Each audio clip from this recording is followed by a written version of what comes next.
don't know why we give all these people Secret Service protection anyway. Let's be honest. Do people even remember who Kamala Harris is? I mean, is there a threat on Kamala Harris? I don't know what's going on. Anyway, what's up?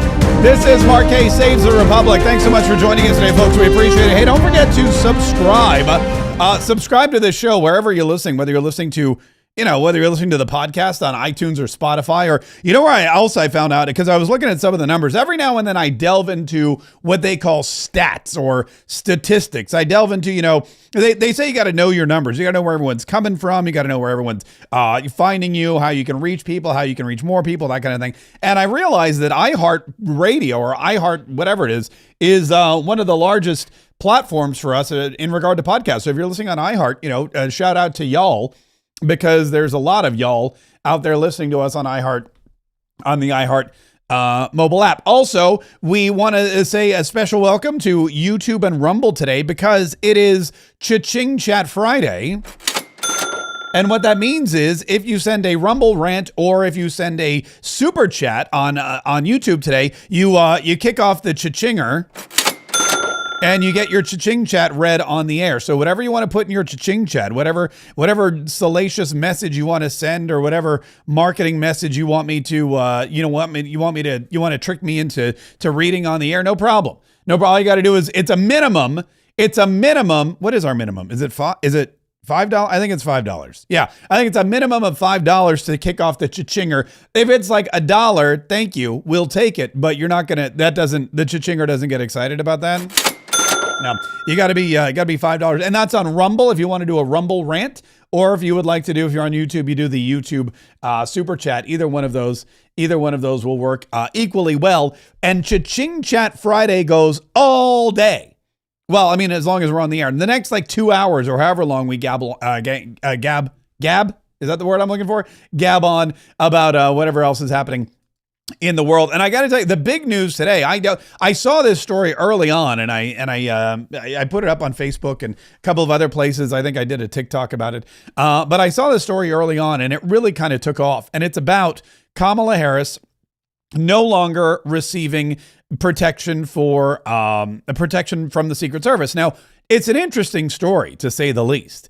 And depending on who you are and what side of the aisle you're on, it is interesting to see how the different news organizations are covering it. A lot of people are saying it's President Donald Trump being vindictive again. Some folks are saying, wish she didn't need the service protection anyway. CNN wrote, Trump cancels Kamala Harris's Secret Service detail that was extended, get this, by undisclosed Biden order. So here's the thing. Here's how this works. Kamala Harris was given Secret Service protection by Joe Biden, above and beyond what she was entitled to. When you're the vice president of the United States of America and you do your 4 years, or I guess they would have liked 8 years, but you do 4 years, you get 6 months worth of post office Secret Service protection. So after she lost, brilliantly lost in crazy fashion, it was a horrible. She got pummeled basically by Donald Trump. She still was entitled to, and by law required to receive, an additional 6 months of Secret Service protection. But that 6 months has expired. And apparently there was this undisclosed order. There was an undisclosed order that Joe Biden signed. President Donald, here it is. Joe Biden signed some kind of order that extended her Secret Service protection. And Donald Trump found out about it and said, that's not necessary. We don't need that. She doesn't need extra. Here's what we're going to do. We're going to not give her extra protection. We're just going to give her the protection that we're regulated by law. And now what we're going to do is we're going to revoke it. So Donald Trump yesterday signed an order to revoke. Here it is, right? I think I have the order here. I had the order here moments ago. I think here it is. Yeah. Nope, that's not it. Okay, here we go. Trump said he sent a letter to the Homeland Security, and he wrote, I have it on my phone. I'll just read it off my phone. I took pictures of myself. Oh, here we go. You are here. Here's what the letter said here's what his letter said to Homeland Security earlier. I guess it was late yesterday.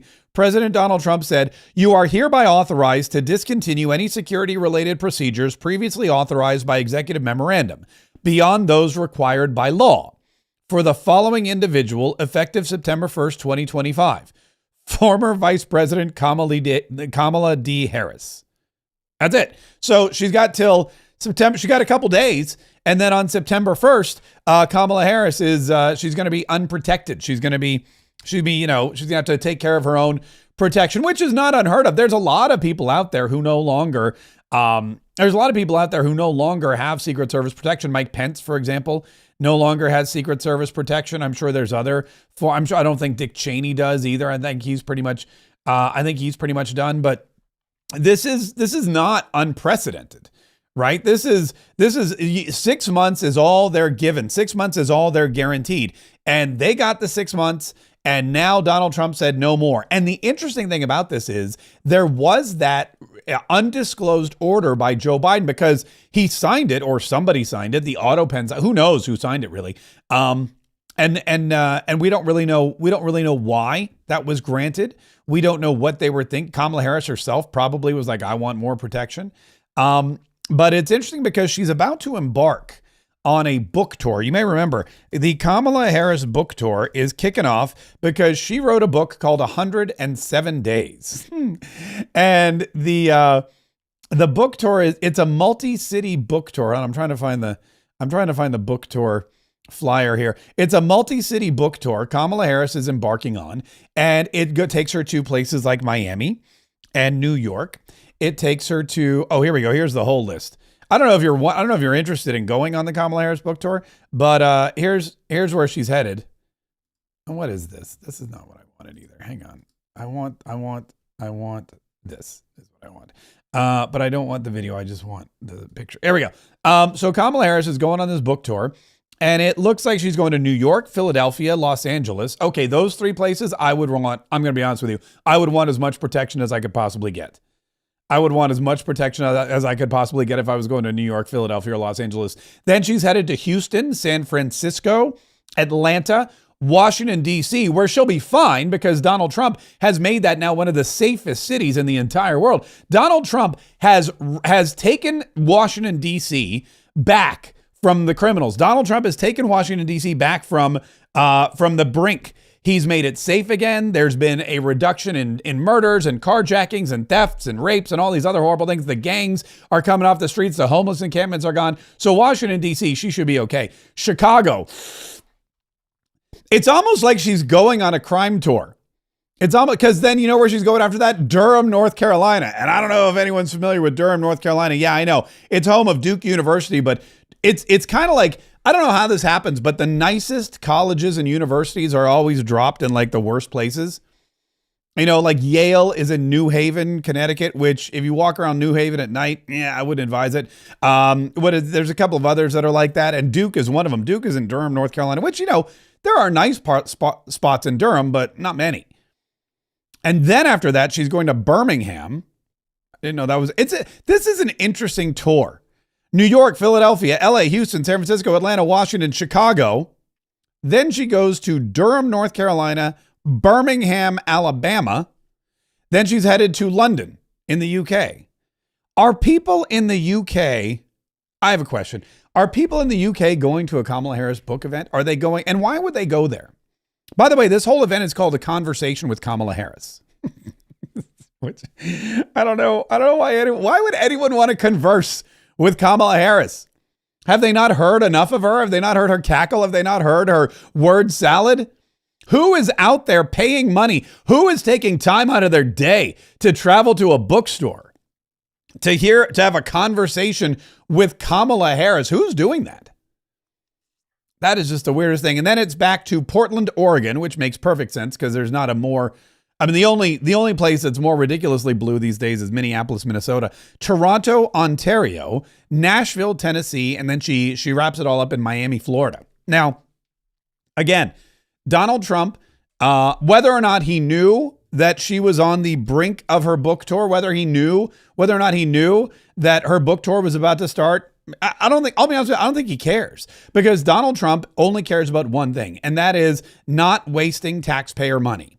The doging of the United States government continues. The saving of our assets and our resources continues.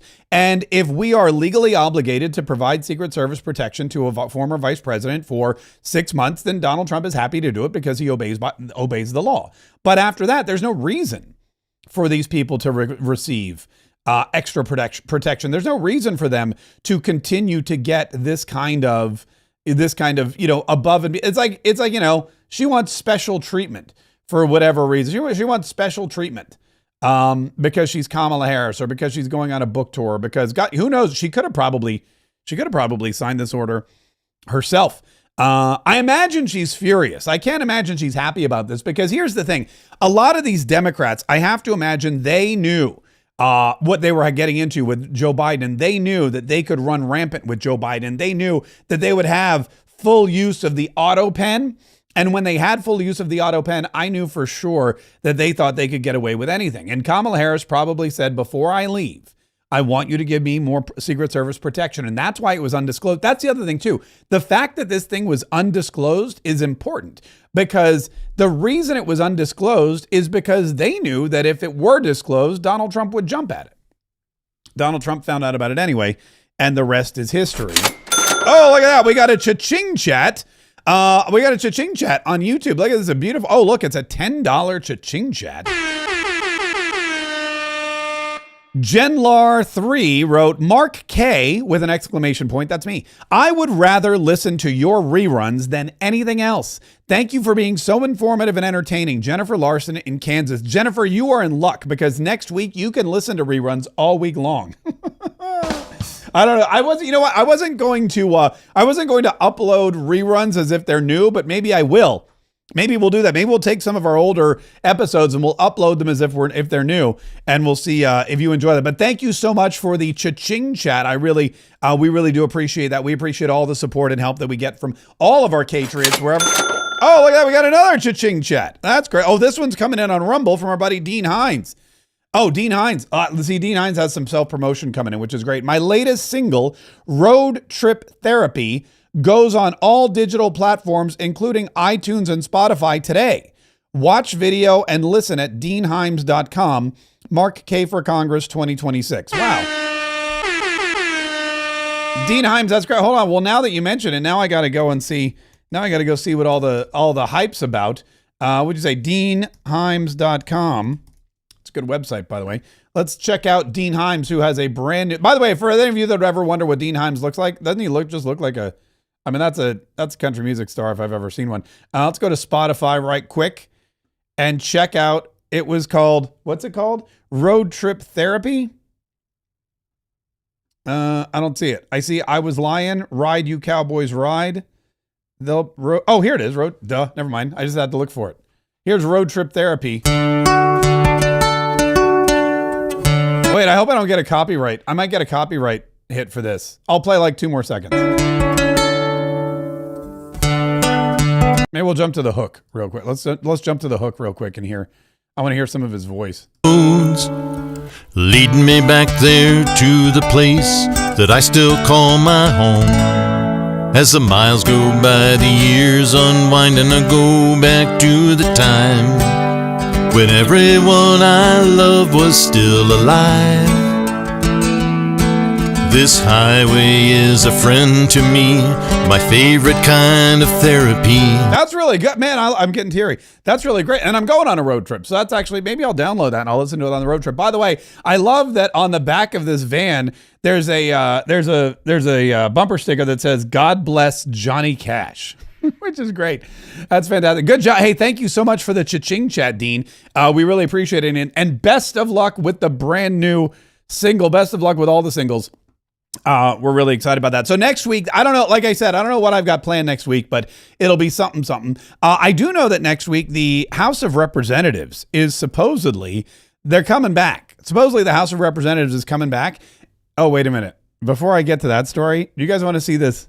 So I tried to have some fun with, I tried to have some fun with AI. A lot of people, here's what they do, because, if you're listening to the podcast, we just start the show off and it's me talking. And I feel like with a podcast, that's the best way to do it. Just jump right in, right? You hear me over the music, making jokes, and we're just like, bam, we're in. But with the video, we have a little bit of a countdown and we kind of have like a ramp up. Sometimes I show a still frame of the title. I was playing around with some AI earlier today, and I wanted to do like I'm not an AI genius. I'm not like, there's some guys out there that make these memes and they're just incredible. But I came up with this. This was Donald Trump outside of Barnes & Noble with the Secret Service that he took away from Kamala Harris, laughing at her. And Kamala Harris, just kind of looking really, it doesn't really look like Kamala Harris. And I only got 10 seconds out of it because I didn't want to upgrade for the package. But I'll be honest with you. I think that this may be something that I have to work on. I have to start working on this more so that I can get some, let me loop it here. I think that's loop. Nope. Where's loop? There's a loop somewhere. I think that's something that I might want to start incorporating is some of these little intro videos, because this AI version of Kamala Harris, though, is way less unattractive than the actual Kamala Harris. Which, anyway, like I said, just, always trying to step up. And again, as we go on, as we get more and more cha-ching chats, as we get more and more sponsors, as we get more and more K-Trids listening every single day, we'll be able to invest more into the show and bring you some other assets, like maybe some fun AI-generated things in the beginning. And, oh, looky there. We got another cha-ching chat. Another one coming in on the Rumble. This is from, wait a minute. I just thought I saw it come in on the Rumble. Oh, yeah, here it is. This is from Crease. $10. Thank you, Crease. Crease wrote, I'm voting for you. Thank you for helping save America. Crease, I appreciate that. Thank you so much for helping me help save America. It's a team sport. Saving the country from the clutches of the Democrats and the ridiculousness of their left-wing lunacy. It's a team sport. It takes a lot of folks. It takes a lot of folks to do it. And I'm just glad that you're that we're two of them. But I appreciate that so much. And thank you so much for the cha-ching chat. That was very, very, very, very generous. Like I said, the cha-ching chats, you have all day long, all during the show today. You can set off the cha-chinger during the live show, I should point out, because some people last week, I got a couple people that sent me cha-ching chats after the program and they were mad because the cha-chinger didn't go off. And I had to explain it to them. Look, I'm not there to, the cha-chinger's only live when I'm live. Speaking of amazing things, so JD Vance is, I guess he's really, I don't know if they're setting him up to be president or if that's like the case, but it seems to me like Donald Trump has a long-term plan. And the long-term plan at the moment seems like it's JD Vance and Marco Rubio. However, you never know, that plan may change. There's always been talk of Don Trump Jr. or Eric Trump getting into politics, even though Donald Trump Jr. the other day, it was a couple of weeks ago now, mentioned something along the lines of he's not interested in running for president. But JD Vance seems more than ready and willing and able to be president of the United States. And Marco Rubio seems more than ready and willing and able to join him in that journey as vice president. And Donald Trump earlier this month basically said, yeah, that's probably the plan. He said, a reporter asked him and he said, JD Vance it's probably his because he's the vice president. So it makes the most sense. But Marco Rubio's great too. And Marco Rubio should have some kind of presence as well. And so now JD Vance is out a lot.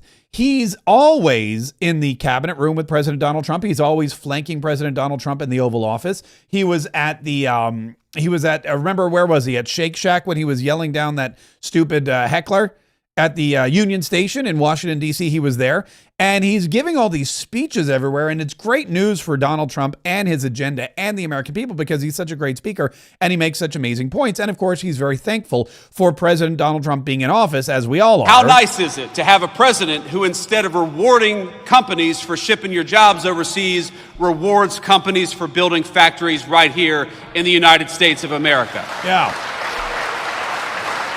Hear, hear. Hear, hear. How nice is it to have a president of the United States who, instead of raising your taxes, is cutting your taxes by historic margins every single day, as we just did? Cut those taxes. For years, American leaders would ask you to work overtime would ask you to spend even more time away from your family, and every hour that you spend at the job, they would reach further and further into your pocket. How nice is it to have a president of the United States who cut taxes on overtime, because we believe that if you spend an extra hour at work, the government ought to keep its hands the hell out of your pocket. Is that right? That's exactly. Can I get an amen? he got a little bit of the preacher in him there. He got a little bit of the, how nice is it? Keep it out of your pocket. Can I get an amen from the choir? Can I get an amen from the people? Hallelujah. Thank you, Jesus. I'm ready for JD Vance, because, he's from Appalachia.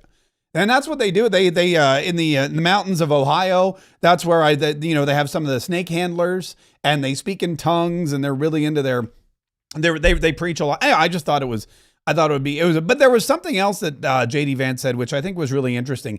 And he talked about how this crime situation, and he said he had lunch with Donald Trump the other day, and I want you to understand this, because we touched a little bit on it yesterday, but I got to get back to it. JD Vance and President Donald Trump are fully aware that they have broken the Democrat Party, and the Democrat Party has just totally imploded. They now, instead of actually looking for solid answers and I guess you would say answers or solutions to America's problems, what they're doing now is they're just looking to see what Donald Trump says, and they're doing the opposite. And it's really biting them in the butt, because, for example, Donald Trump is saying crime's bad, and the Democrats are like, oh, no, it isn't. And Donald Trump's like, what did you say? Donald Trump's like, crime is bad. And J.B. Pritzker's like, no, it's not. Chicago's just fine with our daily murders. I mean, a lot of people would beg to differ that. LA is fine with the drugs and the homeless encampments and the crime running rampant and the cashless bail. And Donald Trump's like, look, crime is bad. I don't care who you are. And the Democrats are like, no, crime is good. And JD Vance said, literally, whatever Donald Trump says, they're going to say the opposite to their detriment. As for Chicago and cracking down on crime. But that's not JD Vance. That is Caroline Levitt. Here it is, right here. We were having lunch yesterday, and the president said, JD, I don't know how I did it. I have actually got the Democrats to come out in defense of crime. And it is crazy. If Donald Trump came out tomorrow and said he really likes puppies, you would have AOC come out and say puppies are terrible. Yeah, puppies are terrible. That's AOC. AOC in 2028. Puppies are terrible, because Donald Trump should try it. He should try it. He should come out and say every American gets a puppy. That would be the next thing. If I were Donald Trump, I would test that theory, because I think that JD Vance is onto something. Donald Trump should hold a press conference. Should be a live announcement from the Oval Office. I'm signing a very important executive order. And he goes in there, and we have Will Scharf come in, and he goes, Will, tell everybody about this executive order. And Will Scharf goes, well, Mr. President, basically what's going to happen here is every American child, every American person, every American family, every American household will be granted a puppy. As you know, puppies are great, and we love puppies, and puppies are proven to reduce stress. And we think that it teaches people how to take care of them. It teaches responsibility, and puppies are just all great. And so this executive order would give every American household one puppy. And if Donald Trump signed that, 100% the Democrats would be like, puppies are horrible. He's not wrong. He's not wrong. He is so right. Puppies are horrible would be the chant, would be the cry of the Democrat Party. Puppies are terrible. Was it puppies are terrible? Is that what he said? We were having lunch yesterday, and the president said, JD, I don't know how I did it. I have actually got the Democrats to come out in defense of crime. And it is crazy. If Donald Trump came out tomorrow and said he really likes puppies, you would have AOC come out and say puppies are terrible. Puppies are terrible. Sorry. That's what it would be. We were having lunch yesterday, and the president said, no, I get it. That's JD, I don't know how I did it. He would say puppies are terrible. So Donald Trump would say puppies are great. AOC would be puppies are terrible 2028. Stop, fight the oligarchy. Puppies are terrible. You'd have Bernie Sanders go up there going, oh, puppies. I don't like all these puppies everywhere. They hump your leg. They stick the nose in your crotch. It's terrible. No puppies. Puppies are terrible. And AOC would be up there going, Donald Trump thinks that he can just take a puppy and give it a home. He thinks that he can take puppies and little kids and put them together, and he's a dictator is what he's a puppy-tator is what he is. You can't just do that. That is not, we're not going to stand for that. And they would try to go into these homes and they would try to take these puppies away. That's exactly because that's what they do. They try to take, they go to El Salvador, they bring back the illegal criminal aliens. They go into your home, they take away the puppies. Why? Because it's against what Donald Trump wants. Donald Trump deports Kilmar Abrego Garcia. The Democrats go bring him back. So Donald Trump says, great, we'll send him to another country, a country where he's not from, a country far away from where he was, a country where he doesn't speak the language. Instead of sending him back to his home country, we're going to send him to Uganda. And now the Democrats are wait, you can't do that. And Donald Trump's like, the HE double hockey sticks, I can't. And the reason he's going to Uganda is because you guys brought him back here. So now we can't deport him back from where he came from. We're going to have to send him someplace else. Oh, wow. Look at this. Sorry about that. We got some cha-ching chats coming in. We got a cha-ching chat coming in from Stephanie Winter. Stephanie Winter with a $5 cha-ching chat. And she wrote, thank you for all the smiles and laughs with the emoji that has hearts for eyes. That's one of my favorite emojis. I don't send it a lot because it's not really manly. I send the sunglasses one, right? But the sunglasses one is cooler. It's more like a man thing. But I love when I get the emoji with the heart eyes because it means people really like what we're doing here. And again, also throwing $5 at us and saying thank you for all the smiles and laughs. That also means the same thing. So thank you so much, Stephanie. We really appreciate your cha-ching chat coming through on Cha-Ching Chat Friday. Holy smokes. Here's another one. Look at this. We got one from Cheryl Coleman, a $20 super chat. And literally no message. Just boom, here's some cash. Thank you, Cheryl. I appreciate it. Thank you so much. Thank you so much. We really appreciate it. Cheryl Coleman with the $20 super chat. And she didn't want to say nothing. She's not self-promoting. She's not trying to get me to say something silly. She's just like, here's $20. Do whatever it is that you will do with it. And Cheryl, we definitely appreciate your generosity as well, too.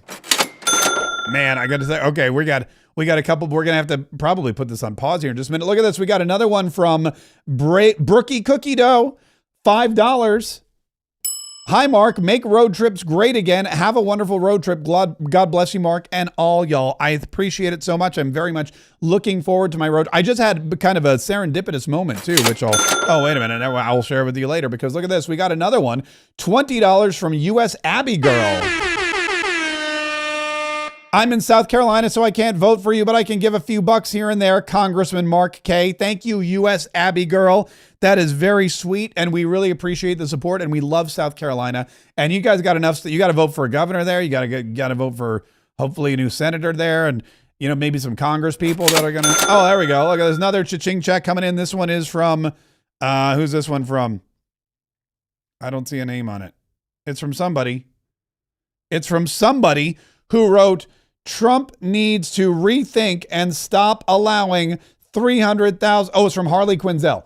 Trump needs to rethink and stop allowing 300K Chinese students into our colleges. What happened to America first? This needs to be voted against. You might want to tell Trump Jr. and Eric. Next time I talk to him, I will definitely bring up the 300,000 Chinese students coming into our colleges and university systems. Thank you so much, Harley Quinzel. We really appreciate your cha-ching. Again, if you want to send a cha-ching chat, it's super easy to do. You just got to go on YouTube or Rumble. Send a Rumble rant or a YouTube super chat, minimum of 5 buckaroonies, and whatever message you want on there, we will read. Whatever message you put on there, bam, we're going to put it out there for the world, or at least the few thousand people who are watching us live to see. All right, speaking of getting back to work next week, speaking of Congress is back to work next week, and Speaker Mike Johnson is, I guess he's there early, right? Like he's, how like when you have the teachers have to come back early, or whatever it is, like the kids come back from school before the summer vacation's over. The kids have to, the teachers come back, they set up their classrooms, and I guess that's what Mike Johnson does. When you're Speaker of the House, you probably have to come back early, and you have to make sure that everybody knows what they're going to do. And one of the things they're going to do is put together this comprehensive crime package that Donald Trump wants, because it's all part of fighting crime. Again, crime is bad. And so Speaker Johnson was on Fox News and they asked him about it. He said, here's what we got to do when we get back. He said this: Speaker Johnson, Leader Thune are working with me and other Republicans on a comprehensive crime bill. It's what our country needs, and now more to follow. Make America great again. I'm old enough to remember 1996 and the crime bill then that Bill Clinton pushed through. Is this a real possibility? And what would the broad parameters include? It is a very real possibility. We cannot allow crime to destroy our great American cities, and it begins with the nation's capital. We have to end the crime wave. We have to clean up the city. We've got to make it beautiful again, because we are the shining city on a hill, and our capital should reflect that. The President's instincts are exactly right. We're working together. We're going to be bringing legislation to the floor in the next few weeks to address that issue first, that city, to deal with juvenile crime and the wave that's been, and to talk about these restrictive policing policies that have prevented law enforcement from maintaining the safety on the streets for residents and visitors. So there'll be a lot coming forward. Do you think that you can get a bill to pass that would provide more funding to continue the National Guard presence in D.C.? Listen, I'm all for it. I told the president, and yesterday morning we talked about this, and I said, we will give you the resources and the authority necessary to complete this job, because it is wildly popular. You've seen the Democrat mayor of D.C. came out and said, thank you for the reinforcements. We have to bring law and order back. We're the party. He's the president to do it, and we're going to show that to the people. Yeah, this issue, by the way, of crime. He said this, Speaker Johnson, okay, Leader. We got it. He said this, Speaker Johnson. Thank you. This issue of crime, by the way, is this is something that the Democrats, they're trying to battle it, but they can't. They are losing. They are losing on this crime issue because Donald Trump has forced them to come out and say, we are proponents of crime. Donald Trump has come out and forced the Democrats to defend crime, and that's what they're doing. And it's crazy how they're doing it. But you have mayors and you have governors who are defending crime in these various different places. And as Stephen Miller said to Laura Ingraham, it's not a 50-50 issue. It's not an 80-20 issue. It's a 99 to 1% issue. And the 1% of people who don't want these this tougher take on crime are the criminals. Well, look, Laura, we've seen the polling. This is a 99 to 1% issue. Yeah. In other words, 99% of the public says crime is either a problem or a major problem in their community. Only 1% of the country says crime is not a problem in our nation's major cities. Think about that for a second. Democrats have chosen a 1% issue. And over 80% of the country says crime is a major problem.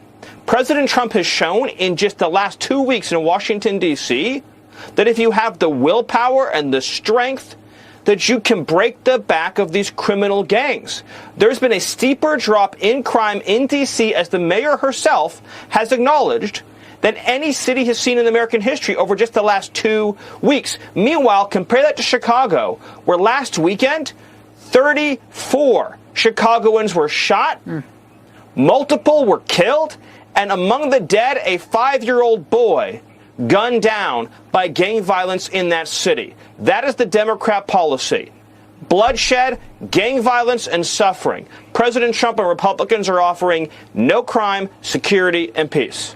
Wow, look at that. Bloodshed, poverty, crime. That's what the Democrats are running on. That's why they're running away from their party. That's why the Democrats are losing millions and millions of voters, and the Republican Party is gaining millions and millions of voters. That's why Donald Trump is hugely successful and popular, wildly so. And that's why, yes, even the Democrat mayor of Washington, D.C., and I had this clip yesterday. I don't know if I still, let me see if I can find it again. Even the Democrat mayor of Washington, D.C., was singing Donald Trump's praises and saying, we are so thankful for Donald Trump's surge in law enforcement assets here in the District of Columbia. Because if it weren't for Donald Trump and if it weren't for this surge, I don't know what we'd do. And we greatly appreciate the surge of officers that enhance what MPD has been able to do in this city.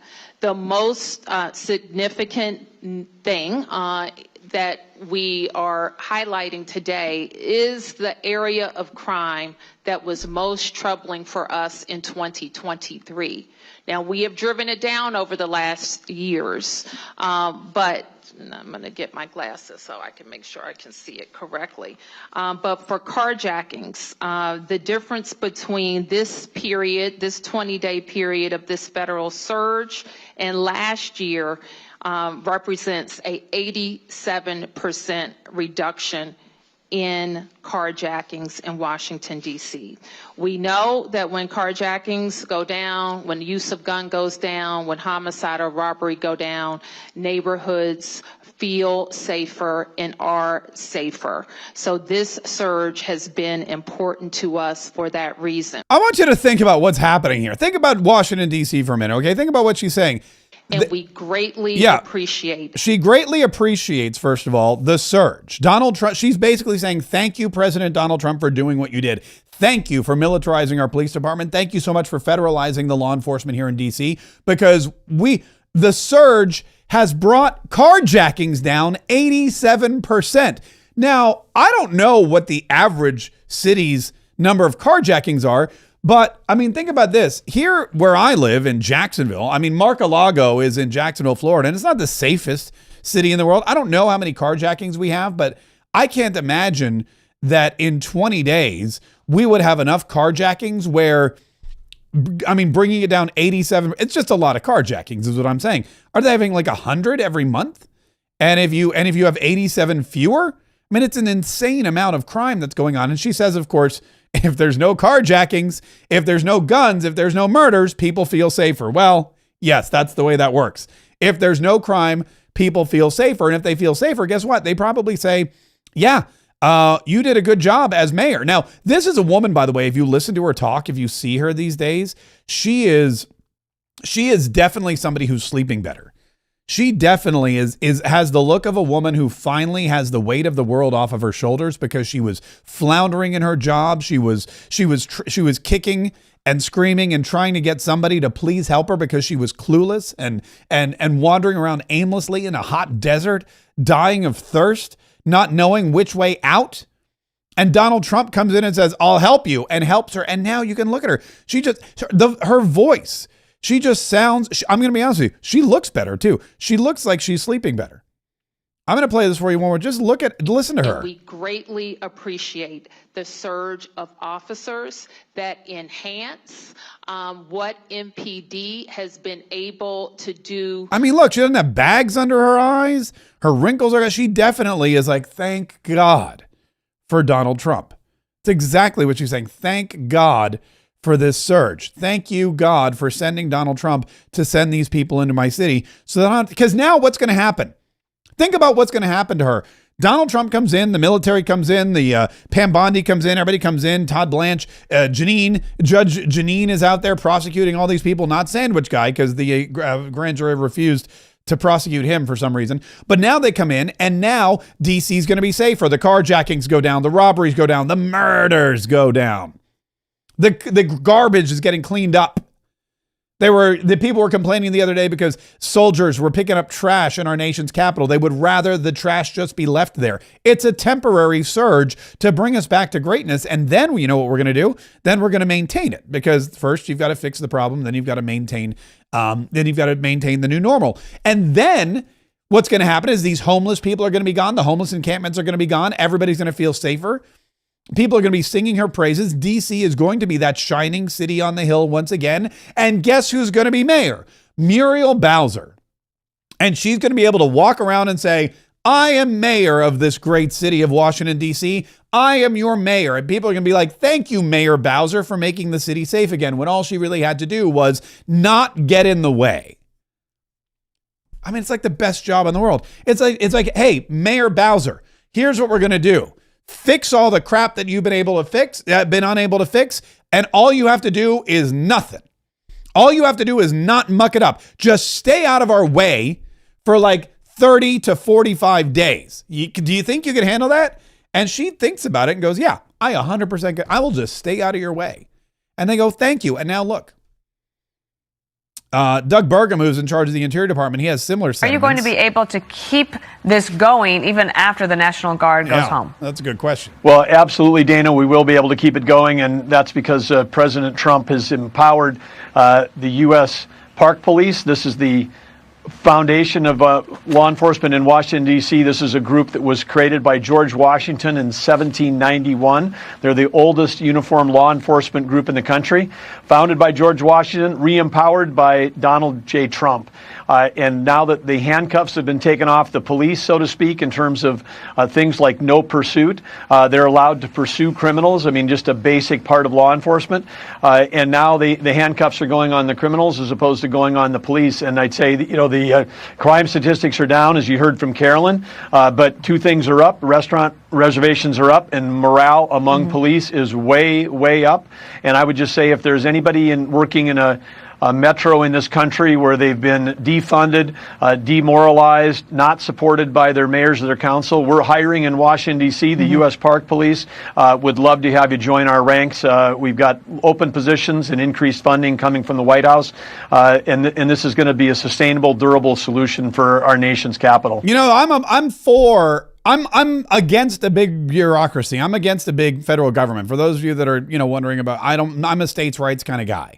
I'm like, look, we don't need bigger government. We don't need more government agencies. We don't need more government workers. We probably have way too many as it is. The Doge I loved Doge. I loved the idea of Doge. I loved cleaning house and shutting down entire agencies that were redundant. I love what they're doing with the Department of Education. I wish they would do more, and I wish they do it faster. And the states have the ability, the states have the right, the ability, and the desire to do all of these things by themselves. But the District of Columbia is the federal government. It's owned by the federal government. It's federal land, and Congress is in charge of it. And then they gave the right to the mayor and the city council, which obviously didn't work out as well as they thought that it might. And now Donald Trump is like, look, we gotta take this back, and we got to figure things out. But hiring more park police to keep people in Washington, D.C. safe is a good use of federal funds, in my opinion. 84,000 bureaucrats have been, I guess fired is the wrong word. I would just say I guess they've just been reduced. They've reduced the federal workforce by 84,000 bureaucrats. Still a lot more to go, but that's a lot of money they saved. We can hire a few thousand park police to keep things safe. I'm all about that. And I love the idea of inspiring law enforcement from municipalities and cities and states that are disrespecting them. We did that here in Florida. And by we, I mean Ron DeSantis. He did that when the defund the police movement was going on. Ron DeSantis put out the call, and he said, look, New York City. Do you remember New York City? They were screaming, yelling about defunding the police, and they were throwing water on them and urinating on them and lighting their cars on fire, and the police were powerless to stop it. And all these police officers in the union were like, look, we're just going to retire. We're going to retire early because screw this. We don't need to put our lives on the line for people that just disrespect us, want to dismantle us, want to defund us. Happened in Minneapolis, Minnesota, of course, right after George Floyd, right after the BLM riots. And Mayor Fry or whatever his name, who wept at the coffin of George Floyd, and then chastised Catholics for praying. I mean, this guy was right there in the heart of it all. These are the people that Donald Trump is fighting against. And so when we look at, what was I going to say? Oh yeah, when we were here in Florida, Ron DeSantis put out a call to New York, put out a call to Minneapolis, to Portland, to all of these places, and said, hey, listen, if you are a law enforcing agent, if you are a police officer, if you are working in one of these municipalities that disrespects you, if you want a fresh start in a state that is free, that respects police, that needs your help, that has no income tax, is surrounded by beaches, and oh yeah, we'll even give you a $1,000 signing bonus if you come down here. I mean, he was pilfering police officers from states that apparently didn't even want them. New York City didn't want them. They were trying to defund them. Great. Come on down here to Florida. Make Florida safe again. And Florida is so safe. There's so many cops here. I drive the speed limit now. That's how many police we have. I know where I try to drive the speed limit here in Florida because there's so many police. That's the way you do it. It's what Donald Trump's doing now with Doug Burgum. Doug Burgum saying, come on down to the nation's capital. If I were a law enforcement agent, if I were a police officer and I had the choice of working in, the slums of LA or the bad parts, which I think are like most parts of Chicago, or working in Washington, D.C., where crime was down 87%, and Donald Trump was president, and I knew that I had federal funds and the backing of the government to make this the safest, most beautiful place ever. I mean, give it another 6 months, it's going to be Disneyland. Donald Trump is bringing in Donald Trump, the grass expert, is going to fix the grass. Don't forget, nobody knows more about grass than President Donald Trump. And Donald Trump is going to make sure he's going to make grass great again in Washington, D.C. He runs all these golf courses. He knows about sod and aeration, and he's going to put in state-of-the-art sprinkler systems. If you're a police officer in the District of Columbia, it's going to be like being a police officer at Disney World. I'm telling you, it's going to be, whoa, look at, oh my gosh, the cha-chinger has been going crazy. I didn't even realize it. Oh yeah, look, no, I get it. Oh my God, okay, it's just going nuts. All right, here's what we're just going to roll through. We're going to roll through these cha-ching chats because, like I said, they're coming in fast and furious. Ray Allen sent us a $5 cha-ching chat. Thank you, Ray. And he wrote, super chat, God bless, heart, cross, American flag. Very good. 3 great emojis, by the way. And we appreciate the $5 cha-ching chat. We will for sure put that to stellar use. We got one from Jeff Tim. Mark, what form of term limits be in your platform? It's a great question, Jeff Tim, and thank you for the $10 super chat. I'm sorry, the $10 cha-ching chat. That's a great question. I get that a lot. Term limits are 100% in my platform. There's a couple of different. I've said myself for Senate, it should definitely be 2 terms because that's 12 years. That's more than even the president, right? The president's term limited to 2 terms, which is 8 years. Senate, 1 term is probably not long enough. 2 terms is 12, but I would say max it out at that for sure. With Congress, I've heard 2 different ones. I've heard Ted Yoho voluntarily limited himself to 8 years, which I think is fair. And Ted Yoho, at the end of 8 years here in Florida's 3rd District, Ted Yoho at the end of 8 years was so popular that people begged him to stay. And he said, no, I promise. This is the other thing. He's a man of his word. I promised 8 years and I can't go back on my word. And I did my service and now I'm going to go back into private practice. But I did what I said I was going to do. I did what I came here to do. And now it's time for somebody else to come in here because that's what Congress should be. It should not be a lifetime appointment. And so it was, I mean, a lot of people looked at him like, I can't believe you're leaving us. But so many other people looked at him and said, I can't believe you're such a man about your word. And then on the way out the door, he called AOC the B word on the steps of the Capitol, I was like, man, if this guy couldn't get any better. He calls AOC the B word on the steps of the Capitol because he knew he wasn't running for re-election. And it was fan. I'm going to be, by the way, in my 8 years I thought was fair. I've heard some people say 6, 3 terms as a congressman. I'm for, look, either one of those is fine. I don't care because again, it's not supposed to be a lifetime appointment. I would say no more than 8, no fewer than 6, because unfortunately there is a period of time where like the first 2 years, you got to think of it like college or high school, right? Like your first 2 years, your first term as a congressman, you're basically a freshman and you go in there and like the first 6 months, you don't even know how to vote. You don't know where the bathrooms are. If you're, that one trans one, you got to fight with Nancy Mace about which bathroom you can actually use. Then, you got this big you got to hire a staff and you're wandering around and you're just trying to figure out. And then people are trying to like blackmail you and get you to come to these parties so that they can get, compromising photos of you and all the, it's crazy. Then your second term, right? So you have 2 years where you're just trying to get your feet wet and figure out what the heck's going on. Your second term, now that's a little bit easier. You kind of got the lay of the land. You got one of the better offices. You're not the new kid anymore. You're hazing the new kids. And you're starting to, work and get on some good committees and make some waves and, get some press and that kind of thing. And then by the third term, you're really like in it and you're like, okay, now maybe I could actually get some stuff done.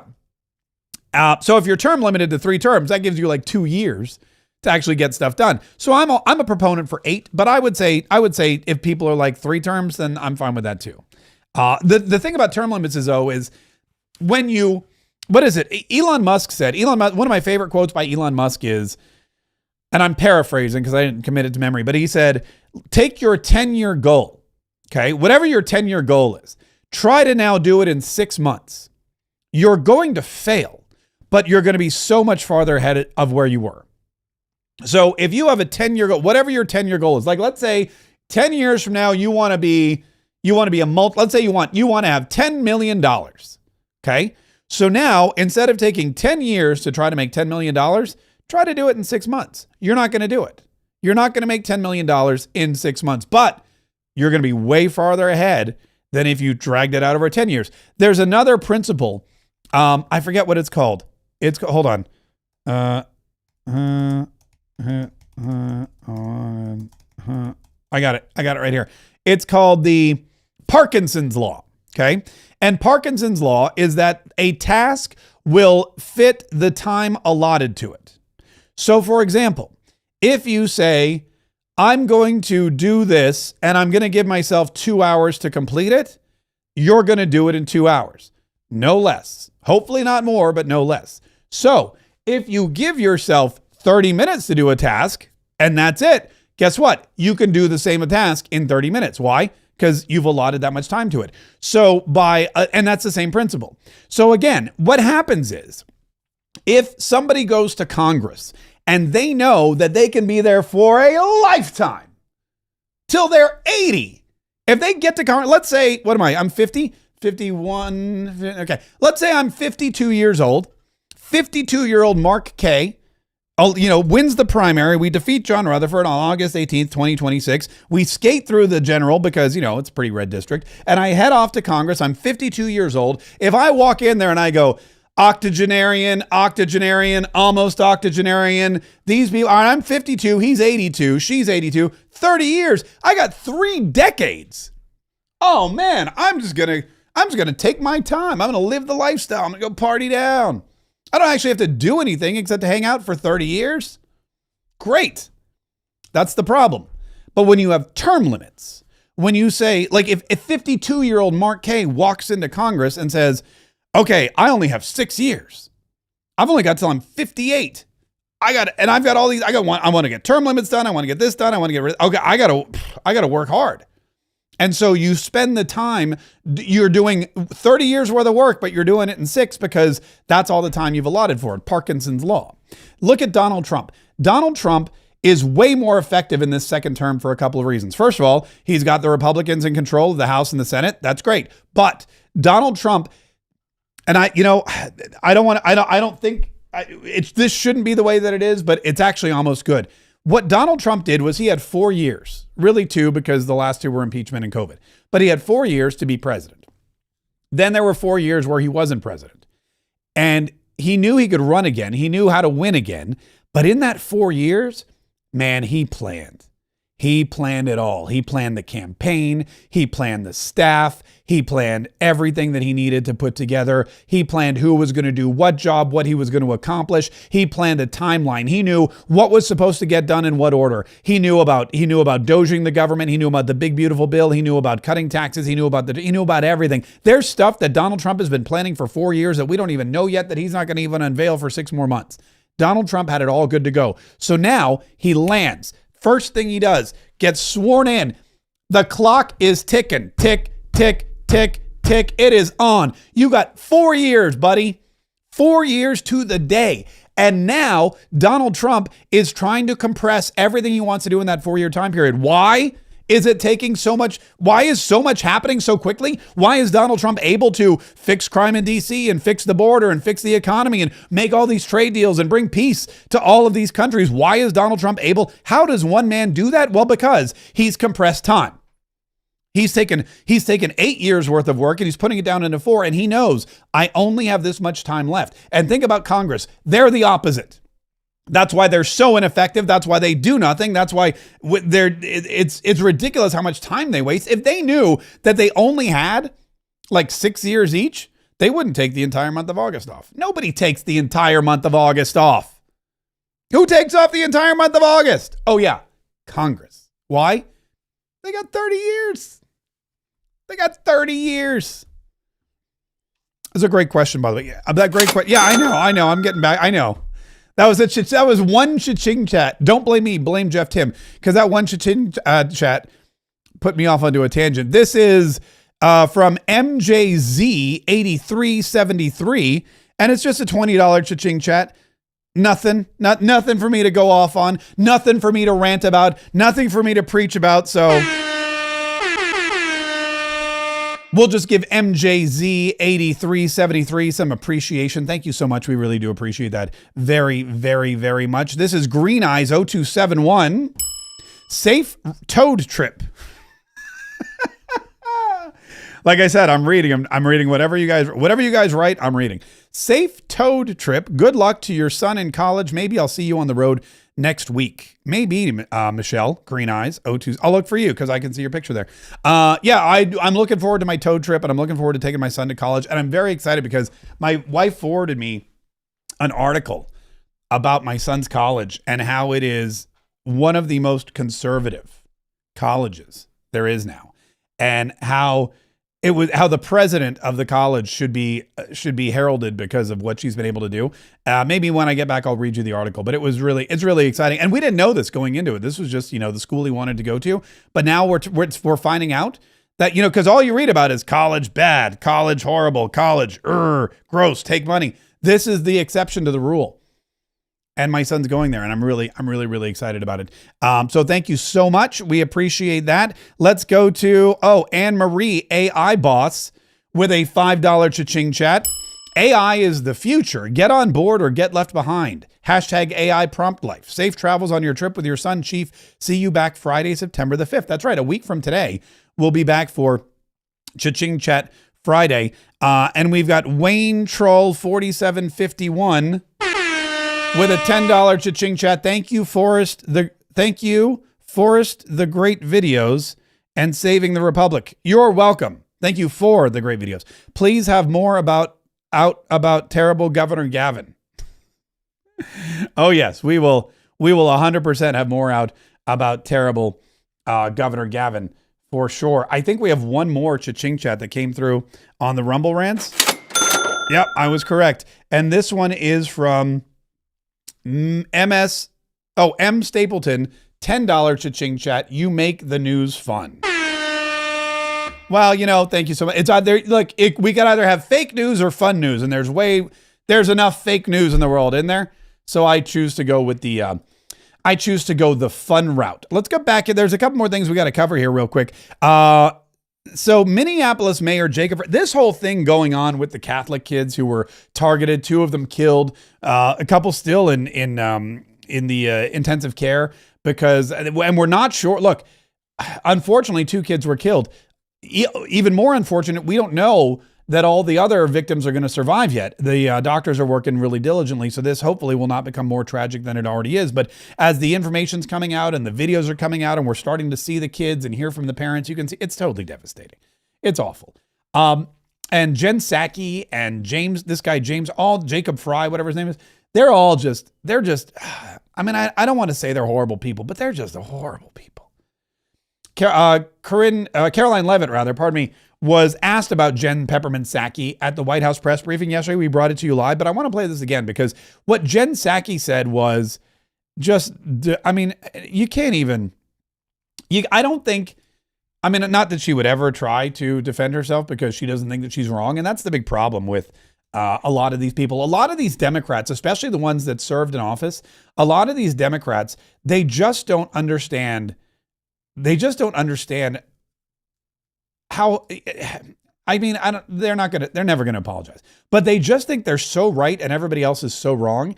And they think they can get away with pretty much anything that they want. One of the things that really that drew ire to Jen Psaki was when she wrote, "Prayer is not freaking enough. Prayers does not end school shootings. Prayers do not make parents feel safe sending their kids to school. Prayer does not bring these kids back. Enough with the thoughts and prayers."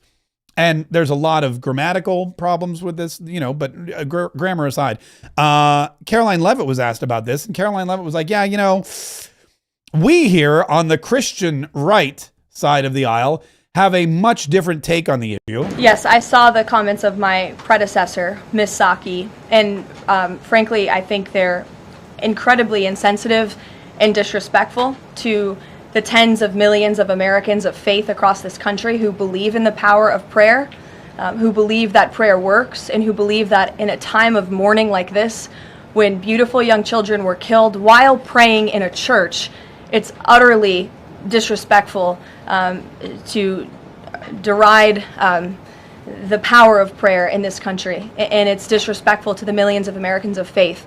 And I would encourage Ms. Psaki to pray for these families themselves who need it right now more than ever. And it's not just her, though. It's not just Jen Psaki who's doing it. It's also these politicians who are coming out there and saying, prayer, what are you doing? Enough with the prayer. Enough. There's never enough prayer. Prayer's like money. You can never have enough prayer. You never have enough money. It's like, that doesn't make any sense to me. You know, if you have a good thing, don't you want more of it? JD Vance thinks so. Will, if you are a politician or you're a media commentator and two beautiful babies just got murdered while praying and your politics force you to condemn prayer in response to it, you ought to get new politics because something very wrong has gone on inside your soul. Yeah, and that's a good way to, if you have a soul. I mean, that's the thing. He's assuming they have souls. But all of these people, they're just, it's just, they're doing the weirdest things. And they're attacking prayer and they're ignoring the real issue. And the real issue isn't that people are saying thoughts and prayers. The real issue is that they have these lunatics running around pretending to be a different gender, pretending that it's okay. And they have their parents and their doctors and their politicians placating them and actually pretending like that's totally normal, which exacerbates the problem and erupts in what we're seeing now over and over and over again: trans violence, domestic terrorism, hate crimes against people who think differently like you, in this case, Catholics. And you've got these mayors, these people in power who could actually do something about it. And instead of saying, you know what, we should probably look into this, we should probably investigate this, we should probably not be a refuge for trans people anymore, we should probably be one of those jurisdictions that sees there's problems with some of our young people, and instead of embracing them or pretending they don't exist or saying that they're good and positive, maybe we should help them so that nothing like this happens again. He's mad at the praying people who are saying that there's an issue with transgender shooters. When you talk about compassion, I don't want to tiptoe around the edge of this, but you know, the shooter's name was in question, the gender of the shooter. No one's really sure what's going on there. No. 5 years ago. False. We're sure what's going. We know. This is the other thing. The media is to say CNN hates this story. CNN hates this story because it's a big story that they can't brush under the rug. They can't ignore the fact that this was a trans person, a boy who became a girl, sort of, and then whose parents helped, aided, and abetted by taking them to change their name legally from Robert to Robin. CNN would promote that, has promoted that for years, and now they can't report that could be potentially why this thing happened. So they're dancing all around. There's no question. We're not unsure of anything. Then a name change to Robin. Okay. This is being seized in all corners, as you can imagine, in all sorts of ways. And you know that, Mayor. And perhaps that's why when you spoke about this so profoundly and powerfully as you are even here now, but when you spoke about this today publicly, you voiced concern for the transgender community, for the community overall. And obviously, you chose to do that in that moment because you thought it was important. And I wanted to give you a chance to say why you felt it was important to do that in that moment. Obviously, I've heard about the rhetoric and the narrative that is being pushed out, but here's the thing. Anybody that is going to use this as an opportunity to villainize our trans community or any community has lost touch with a common humanity. Okay, let's delve into that. If you are going to use an event like this to denigrate the trans community or any community, you've lost touch with humanity. Great. So when Joe Biden used January 6th to denigrate conservatives and Christians and MAGA supporters and Donald Trump voters, when he used when all of them, Nancy Pelosi, pretty much every Democrat and every media personality, Jake Tapper, used January 6th to denigrate Donald Trump supporters and Republicans and conservatives and anybody from rural America or red state America. They denigrated us for years. Did they lose track of their basic morality? Is that what happened? Because I'm going to be honest with you, I don't think there was no dancing around the issue.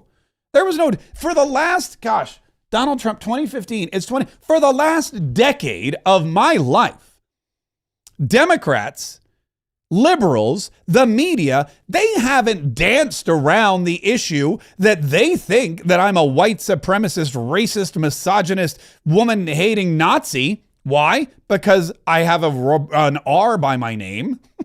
I voted for Donald Trump every single time I could. 6 times I voted for Donald Trump in primaries and in general elections. And nobody has ever said, the people that look down upon you, Mark, the people that call in and say bad things about you, the people that tell you you're a threat to society, the president of the United States who called you garbage, the president of the United States who said you were the greatest threat to our nation, the people who fired you from your job because you were just way too conservative and entertaining, the people who tried to silence you on the radio because they didn't like that you talked about Trump all the time. They didn't like that your listeners called in to talk about Trump. The liberals in the media who took me off the air because they didn't like what I was saying. Do they have problems with their soul? I never heard Jacob Fry or any other Democrat on CNN say, well, that's wrong. They have problems. Do not use this to denigrate conservatives. There's clearly a double standard here. We got to be operating not out of hate for any group, but out of a love for our children. That's where the focus needs to be right now. A love for our kids. Yes, that's what we do. We love our kids. We want to keep our kids safe. We want to keep them out of the crosshairs of crazed, maniacal, mentally unstable people. So if somebody, a teenager, comes to you and says, Mommy, I know that I'm a boy, but I actually think I'm a girl. Take me downtown and change my name. Instead of taking them downtown to change their name at the Justice of the Peace or the courthouse or wherever you go for that kind of thing, take them right to the doctor's office, get them some psychiatric help, and find out what's wrong, because something is wrong. If you love your children, love your children. If you love your children, then love your children and get them help when they show signs of needing it. It's so annoying. It's so annoying. It's so annoying because here's the other thing too. This is a crime, right? I mean, we can all admit, maybe the Democrats don't think it's a crime, but this is a crime. It's a crime. It's a murder. There was a suicide involved. I mean, think about all the people that have died. You had the shooter who killed themselves. You had 2 children who were killed. You had others who were on the brink. You had 17 who were injured. You have kids whose lives will never be the same because they've been traumatized. A whole community, this whole church, parents who won't be able to sleep well at night or protect or ever send their kids away to school without feeling that a tinge of sadness or anger or anxiety. It's going to happen forever. All of that. So it is a crime. And when you investigate the crimes, don't you investigate every aspect of the criminal? I mean, I watch a lot of crime shows. I got 2020, I got Dateline. I just watched the Idaho murder thing on Netflix. I watch all these things because, that's what we do. We're Americans. We love true crime, and especially suburban white women. And I happen to be married to one. Suburban white women love true crime. And being married to a suburban white woman, I too love true crime. And the Real Housewives of whatever, of insert city here. So because of that, I watch these things and I know that they take every single aspect into consideration. So shouldn't the gender or transgender or bizarre, wild gender ideology of the shooter be taken into consideration? 100% it should. Go back to Silence of the Lambs, right? I mean, think about this. Think about Silence of the Lambs. And the movie's like 30 years old, so I'm not even going to, spoiler alert if you've never seen it. But that was the original transgender mass murder, wasn't it? Buffalo Bill, quid pro quo, Clarice. Do you hear the lambs, Clarice? She went to Hannibal Lecter to get a profile of Buffalo Bill. And what did what did Hannibal Lecter say? He's killing women. He's using their skins to make a suit because he wants to be one. I mean, this is not a new story. This is not a new story. You just got to stop. You know who's really to blame? I think all of these people are culpable. I think any mayor of any city who talks like this, just as somebody else's kids, this horrific thing happened. But what if it was our own? How would we feel then? So, look, we need to be standing up for every community out there. A Catholic community, too, by the way. I mean, any community that suffers this kind of blow, our Minneapolis community, you got to stand up for them. But, you know, I feel oftentimes in these instances there's this desire to villainize a group. You want to call this an act of cowardice? Do it, because it is.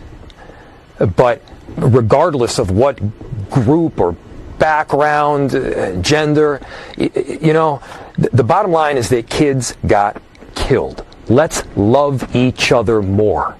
Let's love each other more, because the antidote to hate is not more hate. Hurt people, and the antidote to hate is a whole lot more love. That's where we all need to be going right now. This guy is so weird.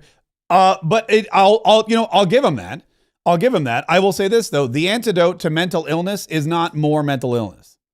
The antidote to mental illness is common sense and help and medical care and psychiatric.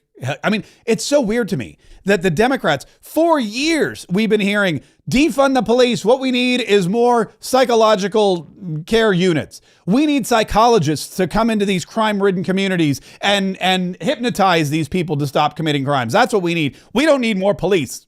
We need more psychiatric help. Okay, great. Let's talk about the transgender community. They're fine. They don't need how dare you? I mean, what? So criminals who are not transgender need psychiatric care, but criminals who are don't? Doesn't make any sense whatsoever. And I think that this guy is culpable. I think that he is an accessory in some way. Tim Walz is 100% an accessory. By the way, Carrie Lake was talking to, what's his name? I forget, about Tim Walz. And listen to this, is great. You know, in 2023, Minnesota Governor Tim Walz, he signed multiple laws making his state a, quote, trans refuge for child sex change surgeries. Should states start treating people with who are seeking sex change operations as potentially dangerous? And what should we say? What should be done to governors that are literally writing it into law so that kids can move forward with this kind of nonsense? Can you imagine? I mean, David, you and I are both parents. If your 16 or 17-year-old came to you and said, I want to get a tattoo on my neck or on my face or on my arm, will you sign off on it? You would say, hell no, you're not doing that.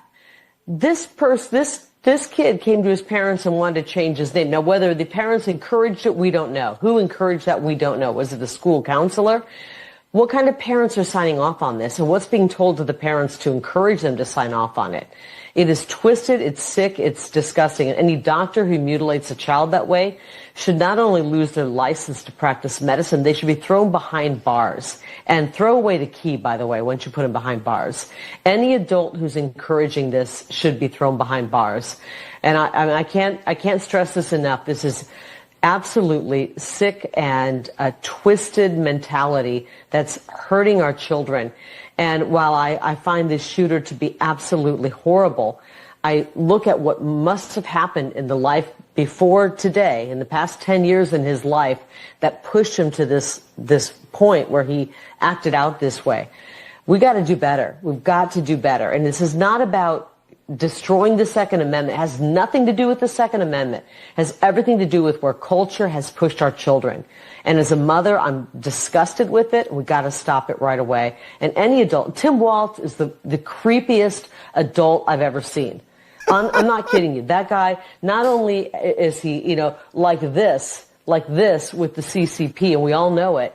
This guy is, you get a feeling sometimes when you're around people where it's just a creepiness to another level, to the nth degree.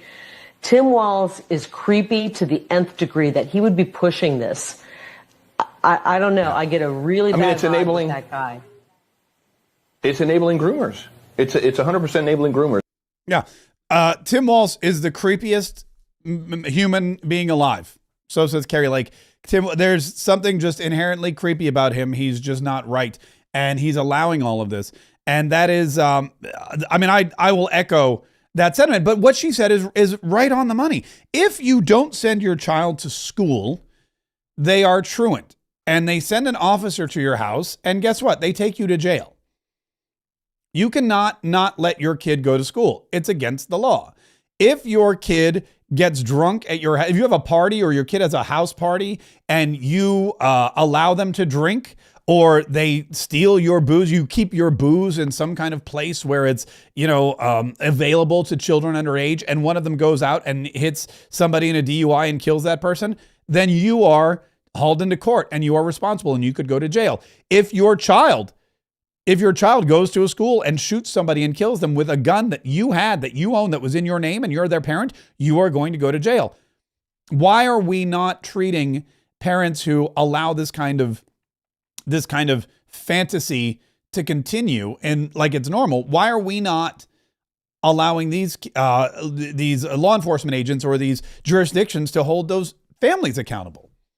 Because rest assured, it's a lack of responsibility coming from the parent and to the child, and it ends in this horrible, terrible, horrible tragedy, which we don't ever want to see again.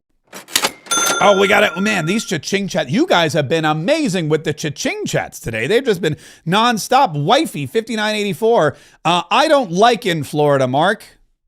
I guess live, maybe? I don't like in Florida. Well, where do you like?